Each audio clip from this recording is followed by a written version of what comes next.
Welcome back to As the Cauldron Bubbles. This is episode 2, and I have a very, very special guest with me today. Go ahead and introduce yourself. Hello, my name's Amy. I own Peaceful Clearings. I work here at Spiritual Gardens. I do tarot card readings, energy healings, and I also cleanse houses. I'm so excited, Amy, to have you on the podcast for this episode. Thank you so much for joining. You're welcome. So, how would you identify your personal path or practice? Are there any specific labels that you choose to use or not use? What do you mean? Like, okay, would you consider yourself to be a witch? Yes, I would. And what does that word, witch, mean to you specifically? To me, it means someone who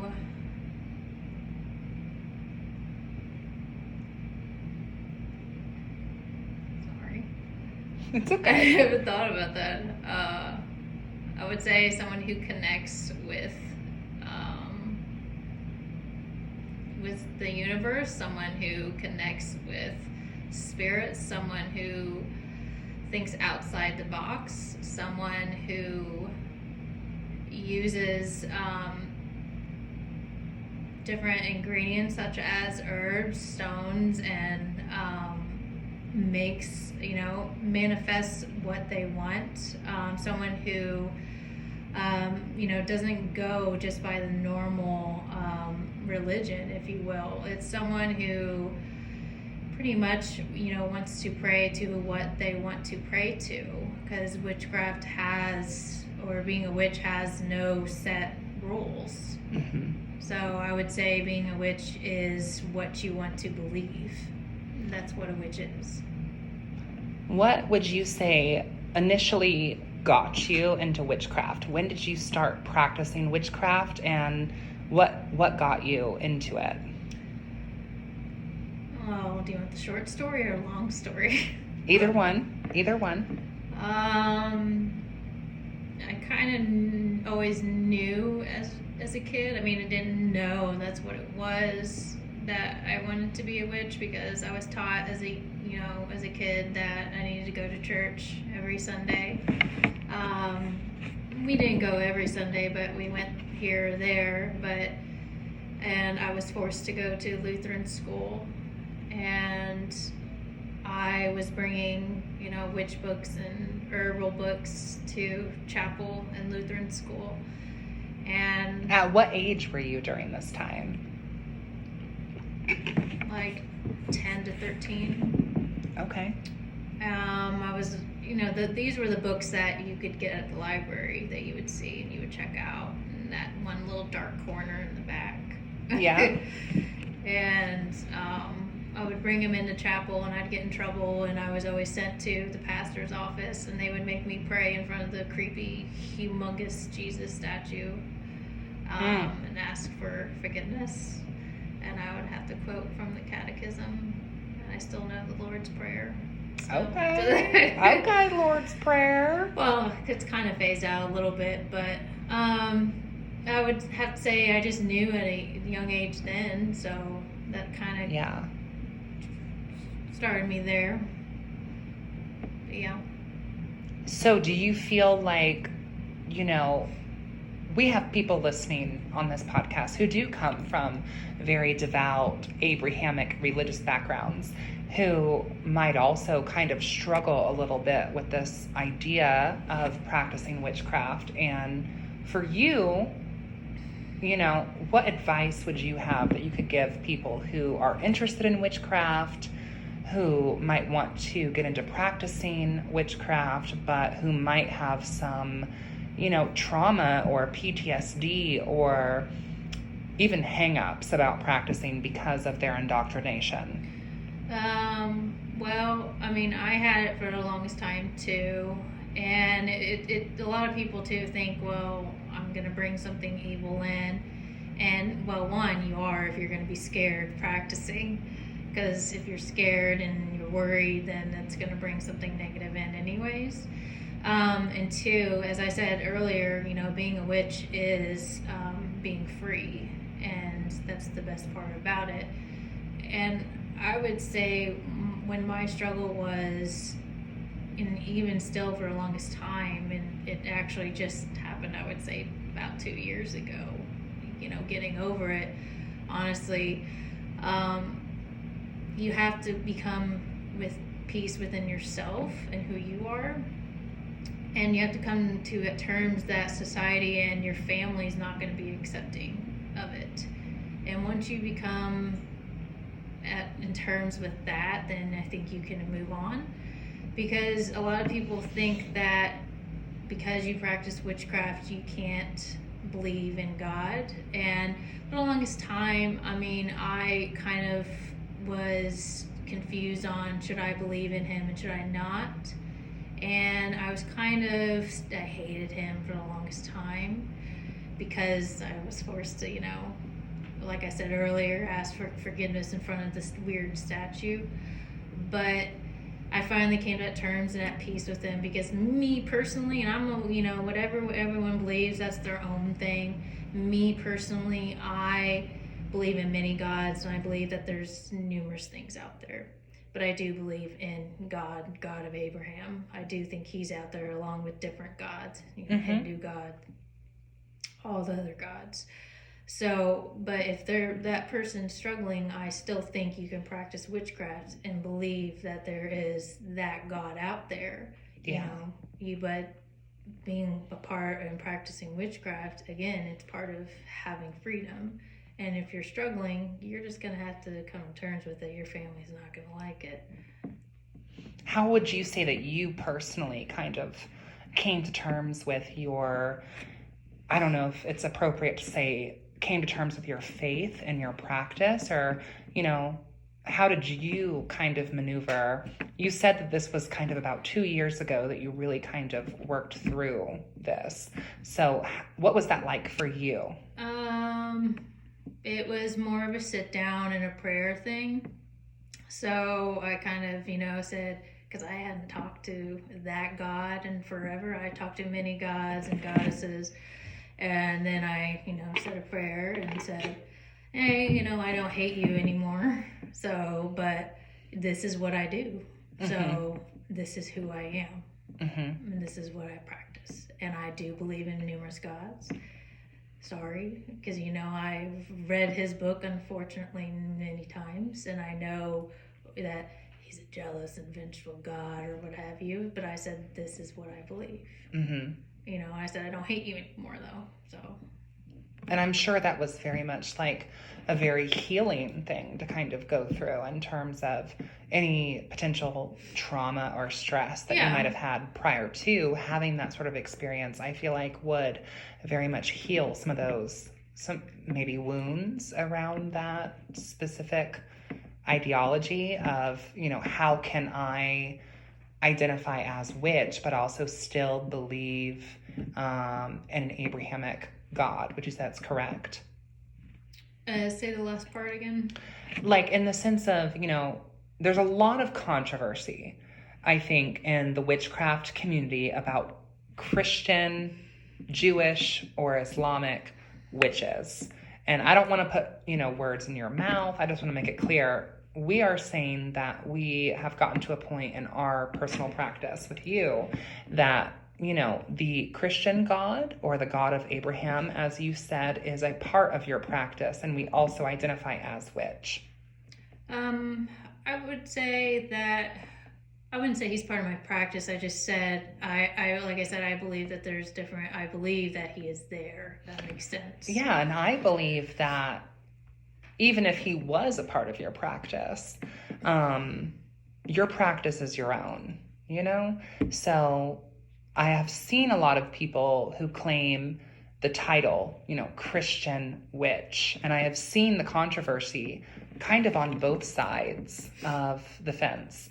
You have witches who are screaming essentially heresy, heresy, heresy about the fact that someone could call themselves a witch but still believe in the Abrahamic, the Christian, Islamic, or Jewish version of God.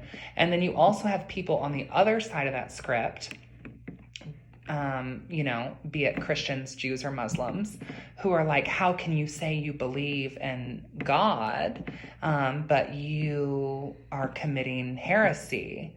Or, within the Quran, you're committing sadiq.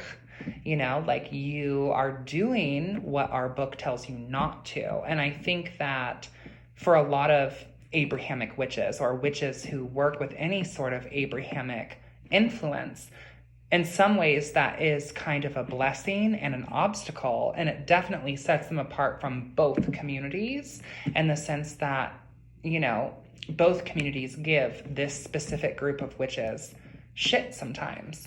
No. Me personally, imagine, if you will, you see all the gods in that god sitting at a big banquet table. Mm-hmm. That's how I view it. That's how I view all of them sitting around together. Because just having a good old kiki. I didn't say that. But like currently on my altar, I have Archangel Uriel. Yeah. And I have Demeter, and I have Hera, and I have Fortune. So those are who I usually always work with. I don't have that god or... But no, you're just saying that is a part of your belief system, not necessarily part of your practice. Correct. Okay. So tell me about working with Archangel Uriel and Demeter and Fortuna or Fortune. Yes. Tell me about that. What does that look like for you?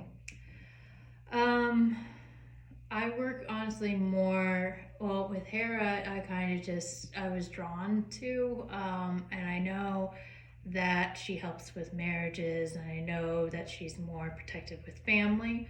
So I was just drawn to her, and I'm more of the witch where people come in and are like, well, who should I worship? And I'm terrible to ask of who is this and who is that. You're more of the person that I would recommend to ask for that. Oh, me? Yes. Because I'm more of go with your gut. Yeah. And I grabbed her, and I feel like she's more protective over my family and my home. Yeah. And Lady Fortuna, I call her Lady Fortune. Yeah, Lady Fortune. And obviously for, money and blessings and to bring me luck. Hello.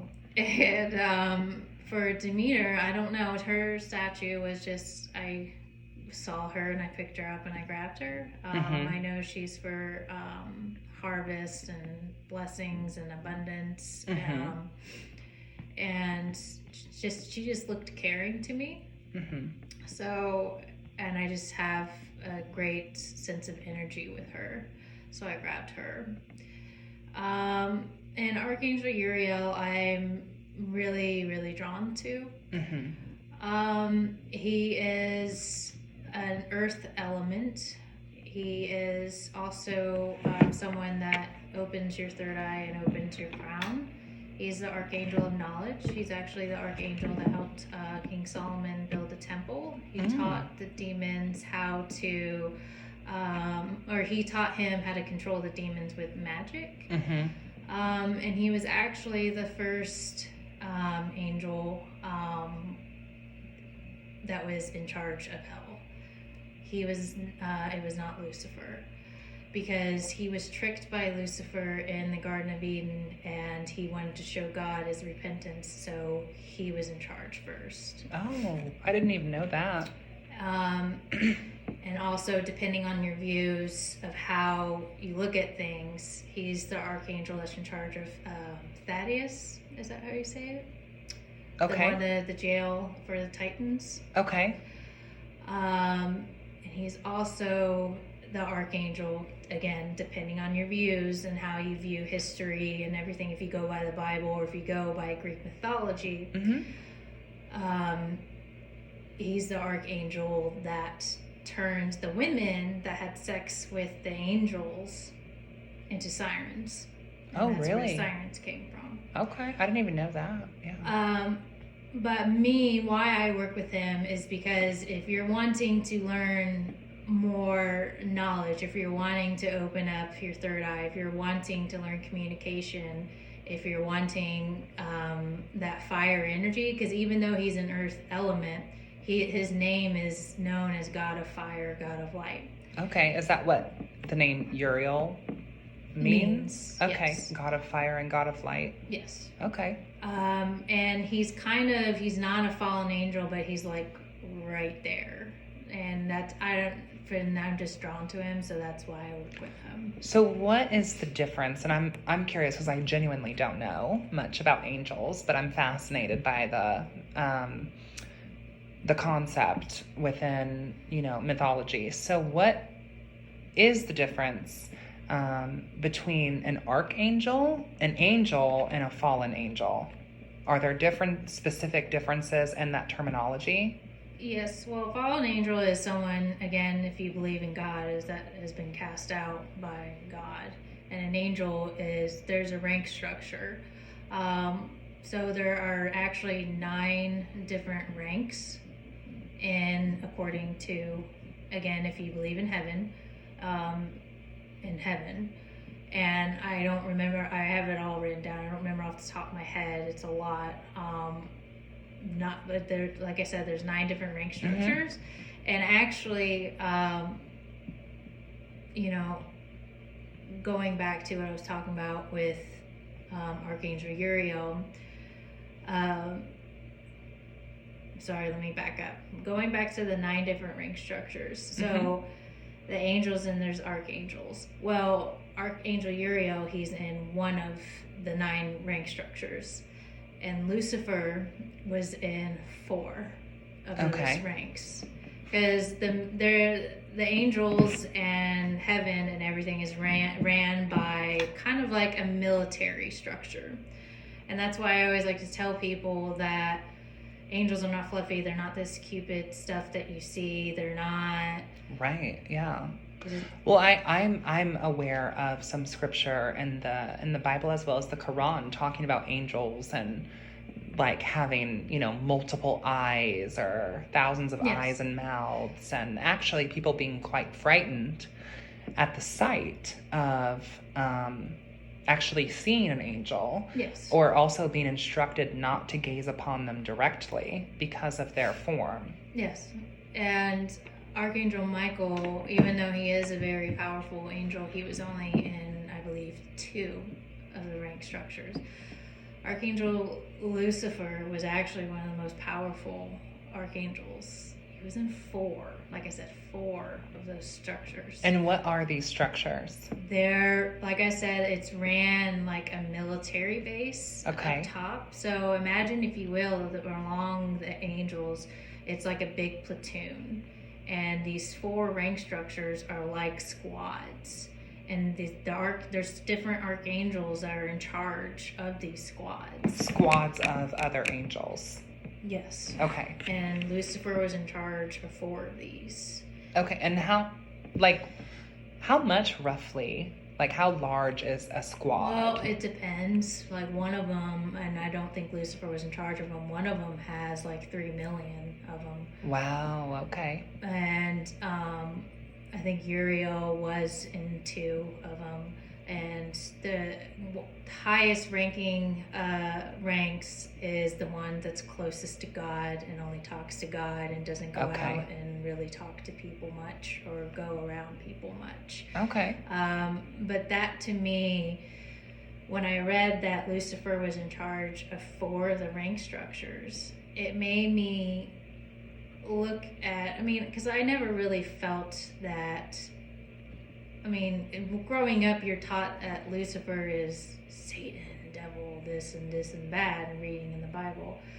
But when I read that Lucifer was in charge of 4 ranks, and then I also read that Lucifer was part of the 8 archangels, powerful 8 archangels, which we know as the 7 power archangels that we see everywhere nowadays. The 7 power of the archangels, the 7 of the power archangels, everywhere. I've seen candles, incense, all types of stuff with the 7 angels or 7 archangels. Yes. Yeah, I have seen that. But it used to be 8 until Lucifer was cast out.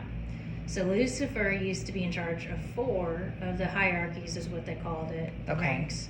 And then he also used to be a part of the 8 power of the archangels. So when I read that also as well, I was like, damn, this guy was really powerful. And so I've also read that, you know, God kind of really loved him. You've always seen in all these sitcoms that he was a favorite.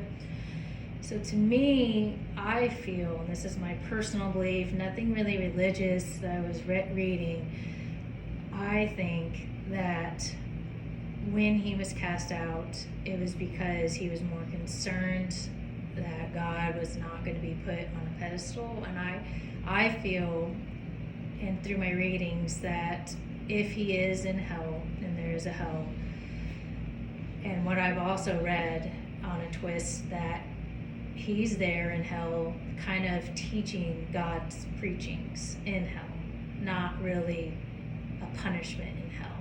If it is like a punishment, it's like Catholic school in hell, is what they're saying. Okay. And in that matter, there's also other fallen angels, because they followed Lucifer because they loved God too much. Okay. And because, you know, okay, well, now we got to worship these people. And also, so going to that matter, I don't think that demons have anything to do with Lucifer, because demons, as we call it, don't worship God or love God. What would you say, and I'm curious to hear your personal perspective. So, you know, we're not talking about the textbook definition or understanding, but for you, what are demons? What does that word mean? I think that, well, I don't think demons have lived. Lived in the sense of what? On Earth. Okay. As in, like, literally the flesh. Yes. Okay. I do think they're powerful. But I also, at the same time, think it's energy that's made up through a person's negative emotions. I don't, through my readings with angels and archangels, I don't think they're anything to do with Lucifer at all. That's so interesting.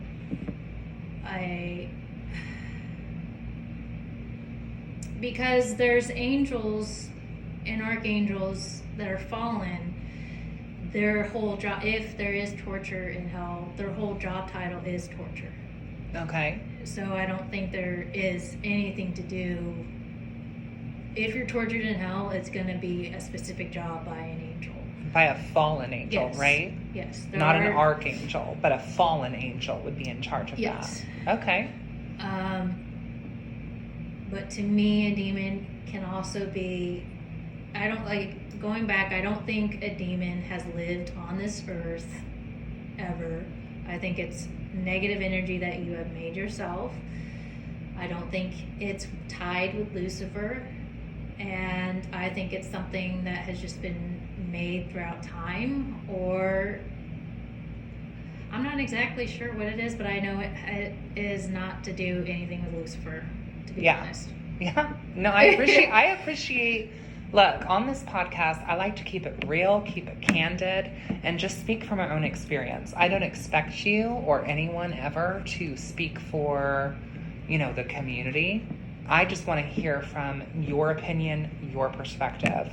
So, and I think that statement that you said, that, you know, demons not having anything to do with Lucifer, and actually, if we were to believe that hell was a real place that condemned souls were to go to when they die, that it would indeed actually be fallen angels persecuting, punishing, and condemning these sinful people's souls. I think that's a fascinating concept, and one that I personally am unaware of and haven't heard much about. So, like I said, I appreciate the candidness. I appreciate you kind of just stating your own personal opinion. That's what this podcast is really intended for, is just to hear what various witches or spiritual practitioners believe, because I definitely feel like there are a lot of beliefs. You know, I feel like if you put 10 witches in a room and ask them a series of questions, even though there's only 10 witches, you're going to get 50 different perspectives. That being said, also trying to get 10 witches in a room is a bit like trying to herd cats. So, and to touch on what we were talking about earlier, in the sense that demons, they originate from humans' low vibrational thoughts or feelings, and that they were never in the flesh, so to speak. Would you say that you believe that angels were? In the flesh? Yes. I don't think that they were ever in the flesh, but they can, I don't want to say possess a human, but they can do human form. And angels, as I have read in my readings and in the Bible, they can transform into anything. But I don't think their actual, I don't want to say soul, but their actual essence, their actual energy was ever living, if that makes sense. Mm-hmm. But I do think that they can take on any human form. How would you say that working with Archangel Uriel specifically has sculpted your practice or your path? Meaning? How has working with Uriel, changed or influenced what you do as a witch? I would just say that it's definitely, I've had more of positive thinking. Definitely opened up, it definitely has opened up my third eye and crown more. And it's definitely, he is very forceful when he wants something, meaning the fact, if he doesn't want me to, like if I ask a question, should I text this person, if I want to text a person something, and I ask him this, and he's like, no, like doesn't think it's a good idea, like it's a flat out no. Like I asked the cards and it was like 3 swords in a row, and then I asked my pendulum no. When I asked the same question again like 4 more times, and it was swords, swords, swords, swords, swords, all in a row, and I'm like, oh shit. I'm like, well, I guess I can't do it. And I asked the next day again, and it was just no. Just things like that. What would you say, Amy, if someone was interested in learning more about Archangel Uriel or working with Archangel Uriel? What advice would you have to give them about their kind of journey with Uriel? I would definitely have to say, before you open up to him, I would just make sure that you read more books on him. Like, just go to a bookstore and see about Archangel Uriel, or research him online and make sure, read about him and see if that's who you feel. Because as I said earlier, I'm more of feel if that's who you connect to.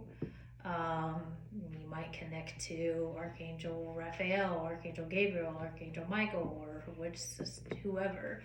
But you can also pray out loud and say, send me a sign, or is this who I'm supposed to connect to? And they'll definitely send you a sign. Because one time I was actually doing a prayer meditation, and I asked for a sign, and I was outside and I got hit in the head with 2 things that fell out of a tree. So sometimes they'll definitely send you a sign. I would just say, just make sure, because like I said, he's definitely cutthroat and honest, and he wants nothing but for positive energy in your environment and things around you. And you also, work with Hera that you mentioned earlier. Mm-hmm. So what advice might you have about people interested in working with Hera or getting to know Hera? What advice would you have there? Definitely keep up on the offerings for her. Yeah. Yeah. Okay. She definitely likes her offerings. So if you keep her in, make sure you pray. Make sure you light a candle for her. Make sure you, if she doesn't like her offering, she'll let you know. Okay, so just keep her offerings ready. What would be some good offerings? Like, what kind of offerings do you give Hera? Usually I always give her white flowers, and then I've given her some flowers. Just any white flowers? She likes white flowers. Okay. And I've also given her. So jasmine flowers maybe would be white. I've given her recently these purple flowers that kind of look like peacocks. To me, they're different looking flowers so much. When I was in the checkout line, I had an old lady come up to me. She goes, "Oh my God, those are nice looking flowers. What are they?" And I don't know what they were, but I said I'm gathering an offering for Hera, and then they grabbed my attention, and I've had them for over a week now, and they're still kicking. So. Oh, nice. Okay. So what about, people who might want to work with Demeter? What does that look like? How could they get into that? Or what advice might you have for witches looking to work with Demeter and Demeter's energy? With her energy, to me, it's like very mother-like. And I always get wheat for her and barley and things like that. Honestly, I just grab things that I feel that she would like, and I ask her, and and I pray for it and make sure that she approves of it, and sometimes oats and things like that. And a lot of people overthink and think they have to research it, but literally they will let you know. Mm-hmm. And a lot of people do that with stones, they do that with incense, they do that. Just pray and say, what do you want me to do? And they will let you know. And they'll let you know if they don't like it. So I usually with her, sunflowers sometimes too, I'll give her. But those are the things that I feel like she likes the best. And how about for Fortune or Fortuna? Tell me about that. What sort of offerings? How did you get to know this divinity? Tell me everything. I saw her statue and I was drawn to her, and I had no idea at first who she was. Sometimes that's really the way that I feel like that divinity really calls us in, is through serendipity. Because there's been many a times where someone is like, oh, I really love this art, or I really love this statue, but I have no idea what the hell it is. Happened with Sydney. She had a rune sticker, and I was like, I really like that rune symbol. She goes, it's the fortune symbol. But with Lady Fortune, I have money rice that I made, and I put it around her, and I've got different stones that mean with money. Sometimes I'll be on walks, and I pick up, what's it called? Nuts that fall off tree, and I'll put on there. I put currently I have 4 apples that are around her. Love that. Perfect for this time of year as we approach Mabon too. And I also make a money, like different herbs and cinnamon that I make for her, and I put it around there. And I also personally, this is just me, I take money and I literally cut it. Mm-hmm. Sometimes $20, sometimes $50, and I'll cut it, and I say, this is my sacrifice, and this I'm fully giving to you. Mm-hmm. Because if it's not cut, then it's like, hey, I can actually take it, still. Yeah. But if you actually cut it and you're symbolizing I'm giving it fully to you, then that's like a full on, I can't spend this anymore. Right. I mean, you could try to tape it back together, but if you cut it the right way, I guess you couldn't. So. Yeah. Well, cool. And you also, so you do make dressed candles and your money rice that you sell through Spiritual Gardens under Peaceful Clearings. And do you do spells for the public? Yes, I do spells, but I do not do hexes. I'm not shunning people who do hexes. That's why the gods made free will. Uh-huh. But my free will is that I don't do hexes for people. Yeah, cool. But I do love spells, money spells, stuff like that. I make candles for people if they have a specific, just 2 weeks or a week ago, I made a court case candle for a gal, stuff like that. So. Well, I would love to have you back on the podcast again for us to kind of explore and have a conversation about doing spells. for people, and what that might look like, or any stories that you have to share. But that will definitely be for another podcast episode. I really appreciate you coming on the podcast today and just kind of talking candidly about... Thank you for having me. Yes, thank you. And that is going to wrap up our podcast on As the Cauldron Bubbles. And until next time, guys, blessed be.